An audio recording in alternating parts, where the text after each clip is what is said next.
लोक आस्था का 4 दिवसीय महापर्व छठ उदीयमान सूर्य को अर्घ्य देने के साथ ही संपन्न। राज्य भर के विभिन्न छठ घाटों पर अर्घ्य अर्पित कर व्रतियों ने की मंगल कामना।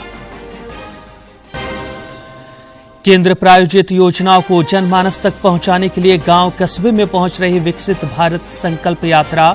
लोगों ने पहल को सराहा। लाभार्थियों ने केंद्र प्रायोजित योजनाओं को बताया वरदान। गोवा में आज से शुरू हो रहा 54वां भारतीय अंतर्राष्ट्रीय फिल्म महोत्सव। सूचना और प्रसारण मंत्री अनुराग सिंह ठाकुर करेंगे उद्घाटन। और भारतीय टीम क्रिकेट विश्व कप की बनी उप विजेता। ऑस्ट्रेलिया बना चैंपियन। विराट कोहली सर्वश्रेष्ठ खिलाड़ी घोषित।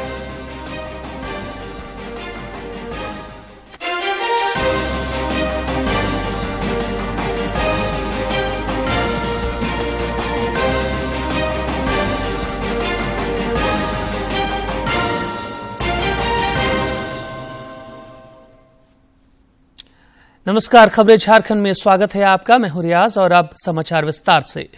प्रधानमंत्री नरेंद्र मोदी ने आज फोन पर उत्तराखंड के मुख्यमंत्री से बात कर उत्तरकाशी सुरंग में फंसे श्रमिकों के राहत और बचाव कार्य के बारे में जानकारी प्राप्त की। प्रधानमंत्री ने कहा कि सुरंग में फंसे श्रमिकों का मनोबल बढ़ाने की जरूरत है। मंत्री ने कहा है कि केंद्र सरकार की ओर से जरूरी बचाव उपकरण और संसाधन उपलब्ध करवाए जा रहे हैं। केंद्र और राज्य एजेंसियों के आपसी समन्वय से मजदूरों को सुरक्षित बाहर निकाला जाएगा। फंसे हुए श्रमिकों का मनोबल बनाए रखने की जरूरत है। प्रधानमंत्री अब तक 3 बार मुख्यमंत्री से स्थिति की जानकारी ले चुके हैं। पीएमओ की टीम भी मौके का निरीक्षण कर चुकी है और लगातार स्थिति पर नजर बनाए हुए है। इधर उत्तरकाशी के सुरंग में फंसे श्रमिकों को निकालने के लिए अभियान तेज कर दिया गया है। इस सुरंग में झारखंड के भी 1 दर्जन से ज्यादा श्रमिक फंसे हैं। गडकरी ने कहा कि अभी मजदूरों तक पहुंचने में 2 से ढाई दिन लगेंगे। श्रमिकों को बाहर निकालना सर्वोच्च प्राथमिकता है सरकार की। 6 वैकल्पिक विकल्पों पर काम किया जा रहा है, जिसमें भारत सरकार की विभिन्न एजेंसियां शामिल हैं। उन्होंने कहा कि पीएमओ की ओर से इस पर खास नजर रखी जा रही है। सुरंग विशेषज्ञों और बीआरओ अधिकारियों को भी बुलाया गया है। हमारी प्राथमिकता है कि फंसे हुए पीड़ितों को भोजन, दवा और ऑक्सीजन उपलब्ध कराना है। उत्तराखंड के मुख्यमंत्री पुष्कर सिंह धामी ने भी कहा है कि हम उपलब्ध सभी संभावनाओं पर काम कर रहे हैं। सभी प्रकार की विशेषज्ञ टीमें यहां काम कर रही हैं। टनल में फंसे मजदूरों की सुरक्षा हर एंगल से काम किया जा रहा है। इसके लिए डीआरडीओ के द्वारा निर्मित रिमोटली ऑपरेटेड व्हीकल और माइक्रो ड्रोन भी मंगवाया गया है। माइक्रो ड्रोन को पाइप के अंदर डालकर भेजा जाएगा। साथ ही इसी पाइप के भीतर से ऑप्टिकल फाइबर के जरिए नेटवर्क भेजा जाएगा। मजदूरों को खाना सप्लाई करने के लिए अलग से पाइप लगाई जा रही है, जो 44 मीटर तक अंदर जा चुकी है। प्लान 5 के तहत हर एरिया में 2 कैविटी तैयार की जाएंगी, जिसमें एक रेस्क्यू के लिए और दूसरा खाना पहुंचाने के लिए होगा। झारखंड समेत देश भर में सूर्य उपासना और लोक आस्था का 4 दिवसीय महापर्व छठ आज उदीयमान भगवान भास्कर को दूसरे अर्घ्य अर्पित करने के साथ ही संपन्न हो गया। इसके साथ ही व्रतियों का 36 घंटे का निर्जला उपवास का भी समापन हुआ।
ओडिशा के राज्यपाल रघुवर दास ने जमशेदपुर के सिद्धगोड़ा स्थित सूर्यधाम मंदिर पहुंचकर भगवान भास्कर को अर्घ्य अर्पित किया और उन्होंने देश और राज्य के विकास की मंगल कामना की।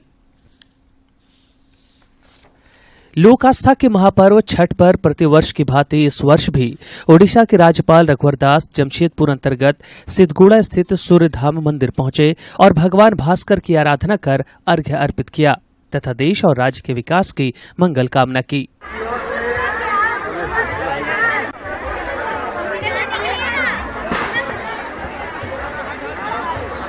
इस पर्व के अवसर पर समस्त जन समुदाय को, समस्त छठ व्रतधारी को मेरी ओर से ढेर सारी शुभकामनाएं। भगवान सूर्य उनकी मनोकामना को, सूर्य शक्ति, प्रकाश और तेज का प्रतीक। मैंने भी आराधना की भगवान सूर्य से जितनी शक्ति दे इस संवैधानिक दायरे में रहते हुए झारखंड और उड़ीसा के लोगों की सेवा। इस दौरान उन्होंने पत्रकारों से बातचीत में कहा कि छठ पर्व एक भारत श्रेष्ठ भारत का अभूतपूर्व उदाहरण है, जिसमें लगने वाली सभी पूजन सामग्री सभी समुदायों से आती है। एक भारत श्रेष्ठ भारत, तो छठ व्रत का पूजा एक बहुत बड़ा उदाहरण है, क्योंकि हम देखते हैं कि इस छठ व्रत में जाति और संप्रदाय से ऊपर उठकर लोग छठ का पूजा करते हैं। इसके साथ साथ छठ की जो सामग्री है तो सभी समुदाय मिलकर बनाते हैं। तो छठ व्रत एक भारत श्रेष्ठ भारत का सबसे बड़ा उदाहरण है। इस मौके पर बड़ी संख्या में स्थानीय लोग भी मौजूद थे। जमशेदपुर से राजेश कुमार लालदास की रिपोर्ट। लोक आस्था के महापर्व छठ पर खास और आम सभी में भक्ति भाव दिखा। केंद्रीय शिक्षा राज्य मंत्री अन्नपूर्णा देवी ने कोडरमा अंतर्गत झुमरी चाराढ़ी सरोवर में सूर्यदेव की आराधना कर भगवान भास्कर को अर्घ्य अर्पित किया। इस दौरान उन्होंने सभी के सुख समृद्धि और आरोग्य की मंगल कामना की।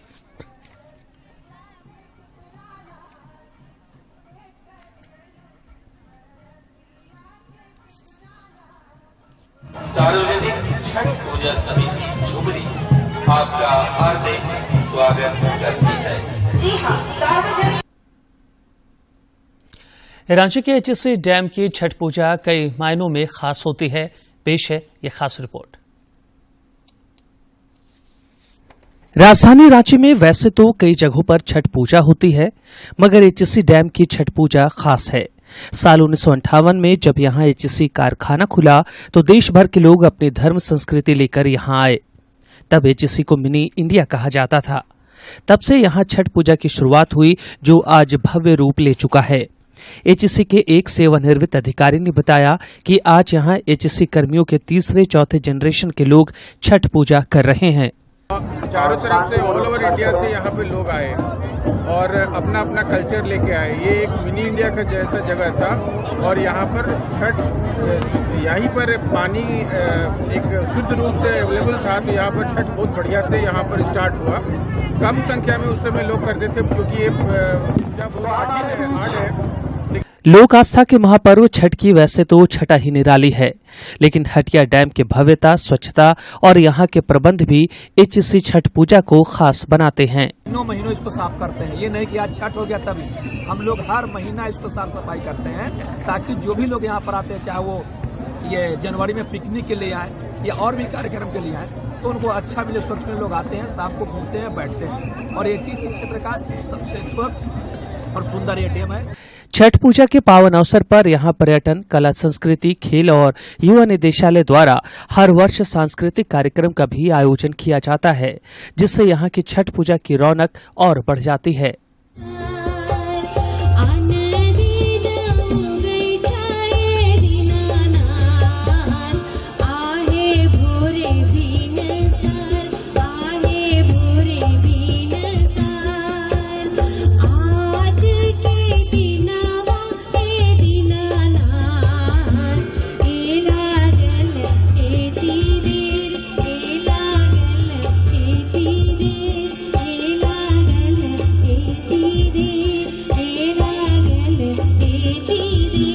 एचसी ने कई उतार चढ़ाव देखे हैं, मगर यहाँ एक मिनी इंडिया आज भी जिंदा है। पर्व त्योहारों के मौके पर भारत की हर जाति, धर्म, संस्कृति की खूबसूरत तस्वीर यहाँ देखने को मिलती है। रांची से प्रताप की रिपोर्ट। समूचे संताल परगना में भी छठ की छठा देखते ही बनी। साहिबगंज में नेम निष्ठा का महापर्व उदीयमान भगवान भास्कर को अर्घ्य अर्पित करने के साथ संपन्न हुआ। छठ पूजा पुरानी साहिबगंज ओझा टोली नवयुवक संघ। कोच ना करें, ये सब निःशुल्क दिया जा रहा है, इसका कोई पैसा नहीं है। ये आप यहाँ से आए और निःशुल्क मदन कुमार जी की तरफ से हमारे छठ पूजा कमेटी को 51 रुपए का सहयोग राशि प्राप्त हुआ है। हजारीबाग में भी छठ के सभी अनुष्ठान श्रद्धालुओं और व्रतियों ने पूरे विधि विधान के साथ पूरे किए। भगवान भास्कर को अर्घ्य अर्पित करने के लिए आस्था का सैलाब उमड़ा।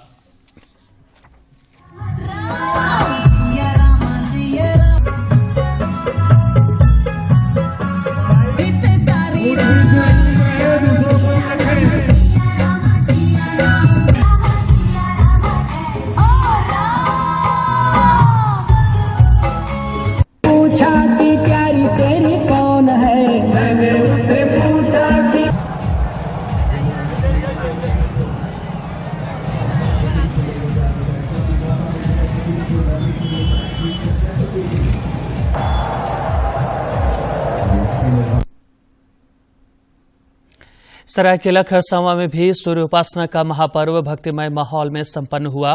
व्रतियों ने सूर्य देव की आराधना कर अर्घ्य अर्पित किया तथा मंगल कामना की।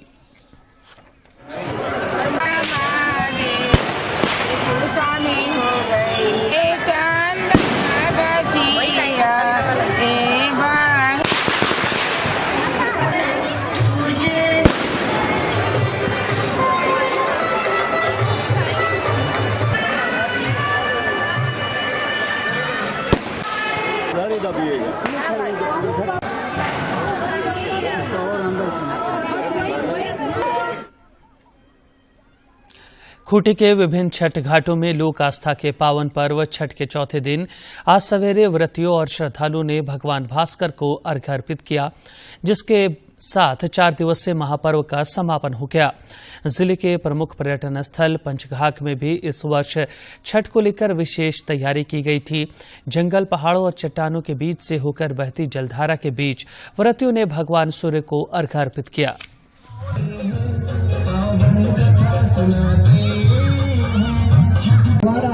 कपट रूप युवा से प्राप्त पांडव लोग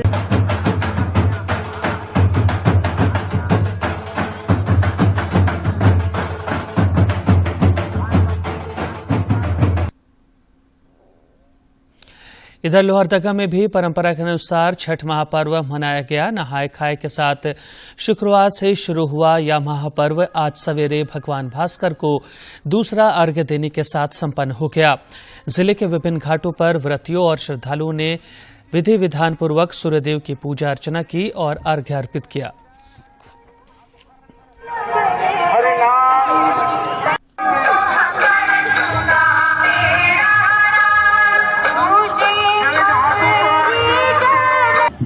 ये छठ पर्व जो है ना, इधर उपराजधानी दुमका में भी छठी मैया और सूर्य उपासना के लिए घाटों पर आस्था का सैलाब देखा गया। लगभग 12 नदियों और तालाबों में लोगों ने सूर्य को अर्घ्य प्रदान किया।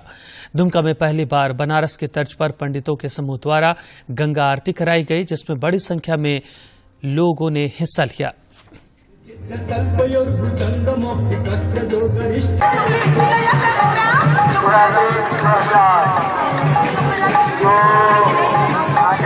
जिन्होंने 501 रुपया का सहयोग देकर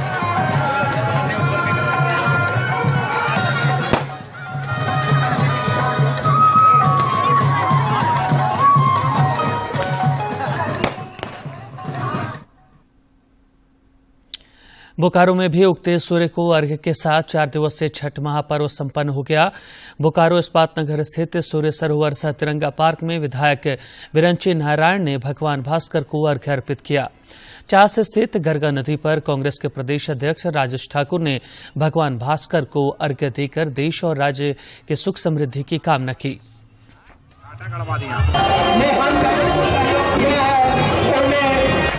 प्रकाश की व्यवस्था, दिलीप लाइट चाप की तरफ से आस्था का महान पर्व है और पूरे बोकारो वासी बहुत ही धूमधाम से मनाते हैं इसे।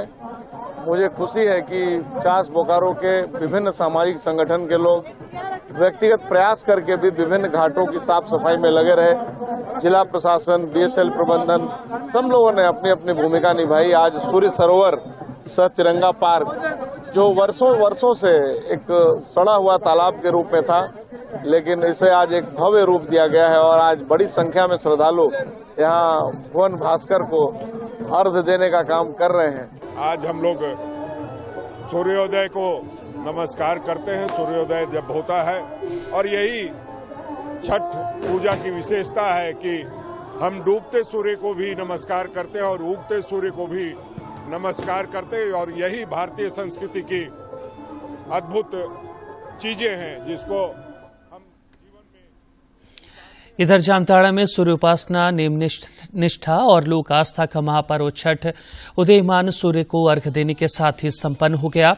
अजय नदी तट और विभिन्न तालाबों तथा जलाशयों पर छठ महापर्व को लेकर अर्घ्य देने वालों का तांता लगा रहा।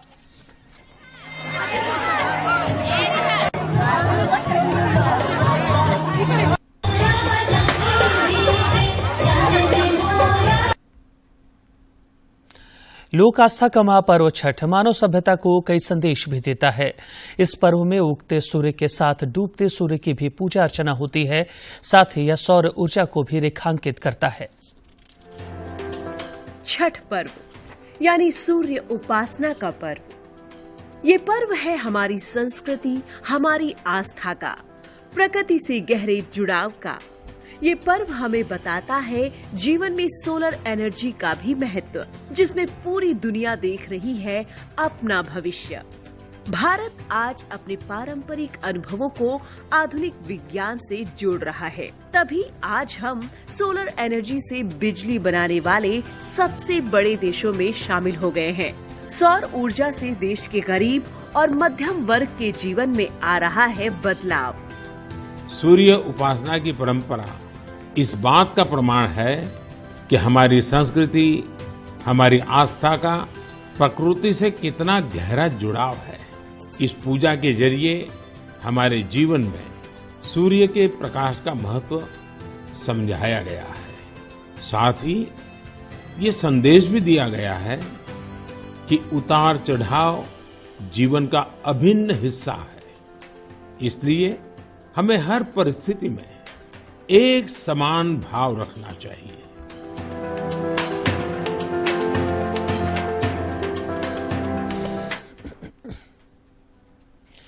केंद्र प्रायोजित योजनाओं को जनमानस तक पहुंचाने के लिए राज्य के गांव कस्बे में विकसित भारत संकल्प यात्रा पहुंच रही है। आज भी यह यात्रा विभिन्न क्षेत्रों में अनवरत जारी है। लोगों ने केंद्र सरकार के इस पहल की सराहना की है। लाभार्थियों ने केंद्र प्रायोजित योजनाओं को वरदान बताया है।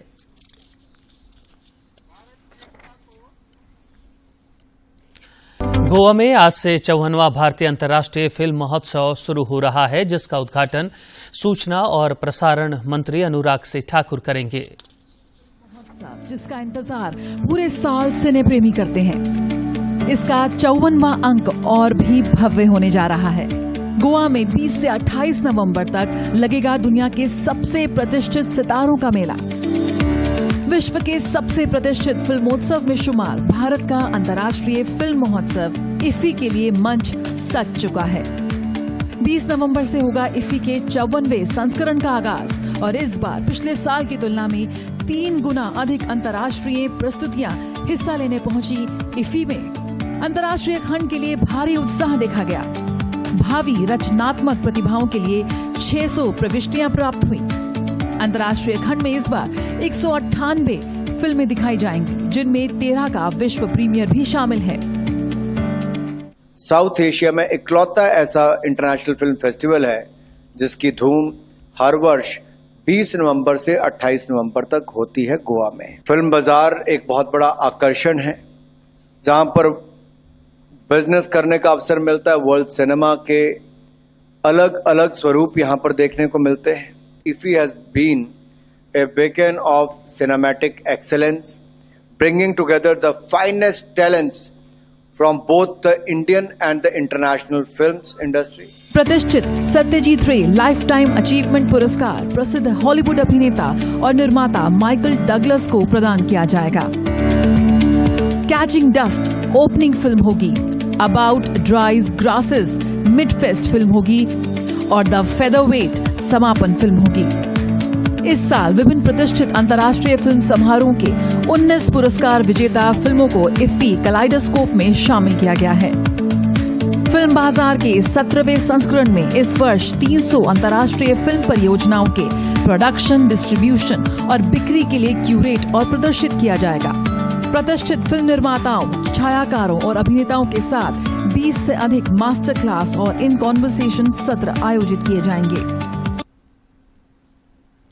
सरायकेला खरसावां जिले में नशा मुक्ति के लिए पुलिस प्रशासन द्वारा अभियान चलाया जा रहा है। जिले के उपायुक्त ने लोगों से इस काम में सहयोग की अपील की है कि जिला प्रशासन के द्वारा चलाए जा रहे नशा मुक्ति अभियान, जिसमें विशेष रूप से नार्कोटिक सब्सटेंसेस, अफीम तथा अन्य ड्रग्स इत्यादि के प्रयोग तथा व्यापार प्रचार प्रसार पर नियंत्रण के लिए आवश्यक कार्रवाई की जा रही है। इस संबंध में अपनी तरफ से पूर्ण सहयोग में, जैसा कि आप सभी को पता है, पूर्व में भी जिला प्रशासन के द्वारा दिनांक 15 अगस्त 2023 से 1 माह तक निरंतर नशा मुक्ति के संबंध में प्रचार प्रसार से संबंधित कार्रवाई की गई और विभिन्न प्रकार की गतिविधियां चलाई गई। इसी क्रम में पुनः राज्य स्थापना दिवस के अवसर पर दिनांक 15 नवंबर से 1 माह का कार्यक्रम प्रारंभ किया गया है। प्रधानमंत्री नरेंद्र मोदी ने मन की बात कार्यक्रम के लिए लोगों से सुझाव मांगे हैं। यह कार्यक्रम आकाशवाणी पर 26 नवंबर को प्रसारित किया जाएगा। श्री मोदी ने इस बात पर प्रसन्नता व्यक्त की है कि इस महीने में मन की बात कार्यक्रम के लिए बड़ी संख्या में सुझाव मिल रहे हैं। प्रधानमंत्री ने लोगों से माई गॉव या नमो ऐप पर सुझाव देने का आग्रह किया है। उन्होंने कहा कि जीवन के विभिन्न क्षेत्रों से जुड़े लोगों की प्रेरक गाथाएं इस कार्यक्रम की मुख्य खूबी है, जो इसके प्रत्येक कड़ी को अधिक समृद्ध और व्यावहारिक बनाती हैं। राज्य में पिछले 36 घंटे के दौरान मौसम आमतौर पर शुष्क रहा। इस अवधि में गढ़वा में न्यूनतम तापमान 15.6 डिग्री सेल्सियस रिकॉर्ड किया गया। मौसम विज्ञान केंद्र रांची के वैज्ञानिकों ने बताया कि आगामी 25 नवंबर तक आकाश के मुख्यतः साफ रहने और मौसम के शुष्क बने रहने के आसार हैं। न्यूनतम तापमान में 2 से 3 डिग्री सेल्सियस तक की धीरे धीरे गिरावट हो सकती है।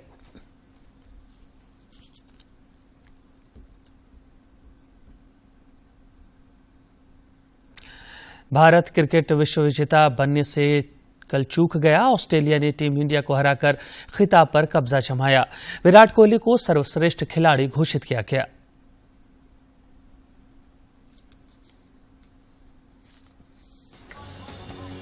ऑस्ट्रेलिया ने 6ठी बार वनडे विश्व कप का खिताब जीता। अहमदाबाद में खेले गए खिताबी मुकाबले में ऑस्ट्रेलिया ने भारत को 6 विकेट से हराने में सफलता पाई। ऑस्ट्रेलिया की जीत में ट्रेविस हेड ने अहम भूमिका निभाते हुए शतकीय पारी खेली। ट्रेविस हेड ने 137 और लाबुशेन ने नाबाद 58 रन बनाए। भारतीय टीम के सलामी बल्लेबाज रोहित शर्मा और शुभमन गिल ने फाइनल में एक बड़ा रिकॉर्ड अपने नाम किया। ये जोड़ी एक कैलेंडर ईयर में वनडे की दूसरी सबसे बड़ी बेस्ट जोड़ी बन गई।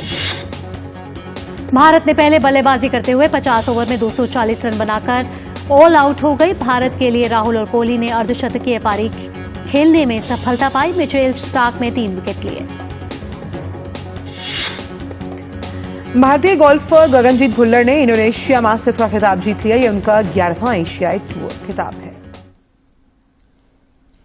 प्रधानमंत्री नरेंद्र मोदी ने ऑस्ट्रेलिया को जीत की बधाई दी। विश्व कप की शानदार जीत पर ऑस्ट्रेलिया को बधाई। टूर्नामेंट में उनका प्रदर्शन सराहनीय रहा, जिसका समापन शानदार जीत के रूप में हुआ। ट्रेविस हेड को शानदार खेल के लिए बधाई। भारतीय टीम ने पूरी प्रतियोगिता में अपने उम्दा खेल से प्रशंसकों का दिल जीतने का काम किया। लीग चरण में टीम अजेय रही। प्रधानमंत्री नरेंद्र मोदी ने टीम इंडिया की हौसला अफजाई की है। आपने जज्बे के साथ खेला और देश को गर्व दिलाया। हम आपके साथ आज और हमेशा हैं।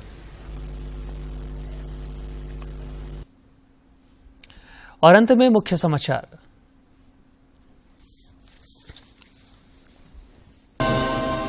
लोक आस्था का 4 दिवसीय महापर्व छठ उदीयमान सूर्य को अर्घ देने के साथ ही संपन्न।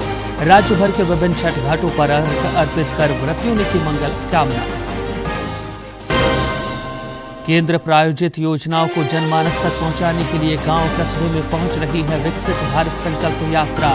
लोगों ने पहल को सराहा। लाभार्थियों ने केंद्र प्रायोजित योजनाओं को बताया वरदान। गोवा में आज से शुरू हो रहा 54वां भारतीय अंतर्राष्ट्रीय फिल्म महोत्सव। सूचना और प्रसारण मंत्री अनुराग सिंह ठाकुर करेंगे उद्घाटन।